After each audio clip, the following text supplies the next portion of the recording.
একদিকে ডারবি অন্যদিকে বউ যদি থাকে আমি ডারবি মুখে নেব, দরকার হলে বউ ছেড়ে দেব।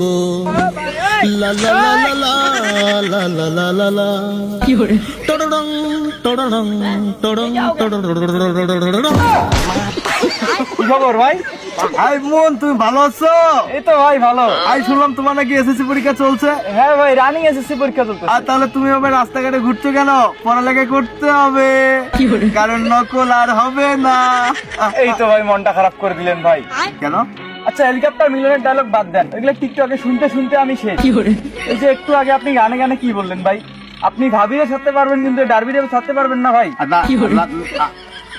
আরে বিড়িতে আমার আমি আমার পিনিক খুঁজে পাই।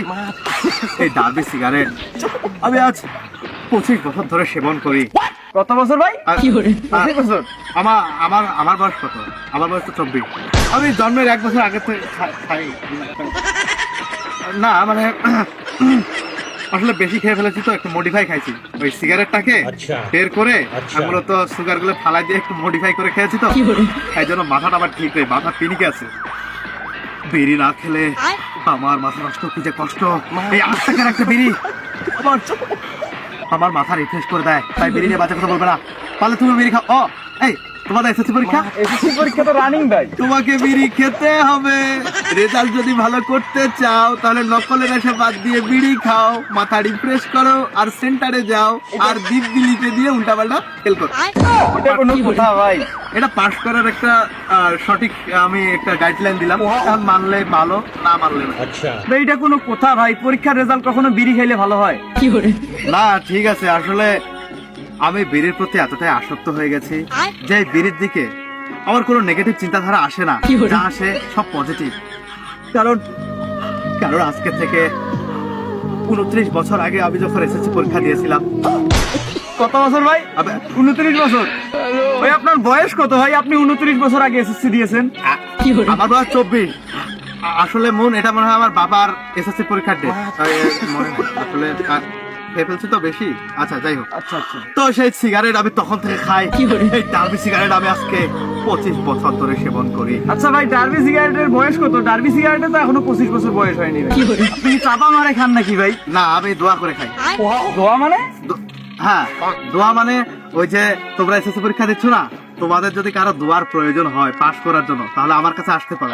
100 টাকায় 1 মিনিটের দোয়া, 200 টাকায় 2 মিনিটের দোয়া, 500 টাকায় 10 মিনিটের আনলিমিটেড দোয়া। আচ্ছা ভাই, আমার জন্য একটা দোয়া করে দেন ভাই। তাহলে টাকা দিব, সমস্যা দিবে তো? সত্যি? আচ্ছা দিব, সমস্যা। আল্লাহ রে, 100 টাকা, 100 টাকা দোয়া করে দিই, তাহলে 1 প্যাকেট ডার্বি পাবো। আমিও। আয় রব্বুল আলামিন, আপনার আসমানের উপরে জমিনের নিচে, আপনার আসমানের নিচে জমিনের উপরে, বাসতলার পাশে রাস্তার ঘাটে এক গন্ডমূর্খ পাপিষ্ট, এক মেধা শূন্য পরীক্ষার্থী নিয়ে আমি 2 হাত তুলেছি। আল্লাহ, তুমি তার মনের বাসনা পূর্ণ করে দাও। তার এসএসসি পরীক্ষা চলছে, তাকে তুমি মেধা শূন্য করে দাও, মেধায় পূর্ণ করে দাও। আয় রব্বুল আলামিন, তার এসএসসি পরীক্ষাকে তুমি সহজ করে দাও। আয় আল্লাহ, তাকে পাস করার তৌফিক দান করে দাও। তার প্রত্যেকটা সাবজেক্টে তুমি ভালো রেজাল্ট করার তৌফিক দান করে দাও। আয় রাব্বুল আলামিন, তুমি জানো যে তার মাথার মধ্যে কিছু নাই, তার মাথার গিলুতে কিছু নাই। আল্লাহ, তাই তুমি তাকে মেধা দিয়ে তুমি তাকে প্রত্যেকটা সাবজেক্টে ফেল করায় দাও।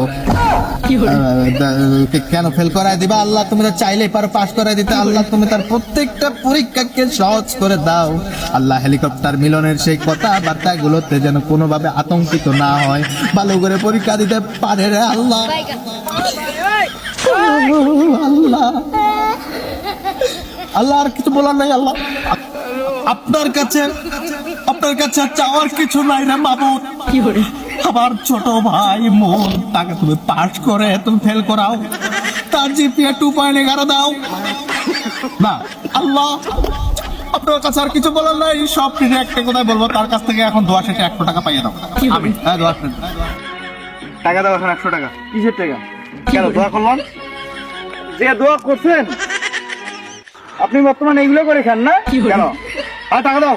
100 টাকা তোমার দিতেই হবে, না হলে তুমি পরীক্ষায় পাশ করতে পারবে না। যে দোয়া করছেন না ভাই, তাহলে শুনেন, আমি তো টাকা দিব না, কারণ শকুনের দয় কখনো গরু মরে না। আমার কি তাহলে বিড়ি খাওয়া হবে না?